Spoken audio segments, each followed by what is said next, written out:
కొన్ని గాయాలకు జ్ఞాపక శక్తి ఎక్కువ, మానవు, మర్చిపోనీయవు. మనల్ని అర్థం చేసుకునే వారికి మన రూపంతో పనిలేదు, మనల్ని బాధ పెట్టే వారికి మన మనసుతో పనిలేదు.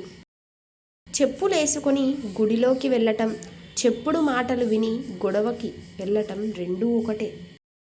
చిన్నప్పుడు దేన్నైనా పట్టుకొని నిలబడాలి, పెద్దయ్యాక దేన్నైనా తట్టుకొని నిలబడాలి. ఒకరు బాగుపడితే చూడలేనివాడు తాను బాగుపడ్డా సంతోషపడలేడు. ప్రతీకారం కోసం నువ్వేమీ చేయకు, కాలమే సమాధానం చెబుతుంది. నవ్వటం మాత్రం నేర్చుకోండి, ఎందుకంటే ఏడవటం మనతో ఉన్నవారు నేర్పుతారు.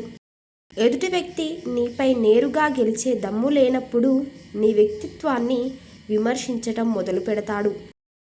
భార్య ఎప్పుడూ నవ్వుతూ ఉండాలి, భర్త ఎప్పుడూ నవ్విస్తూ ఉండాలి. అప్పుడే వారి జీవితం హాయిగా ఉంటుంది.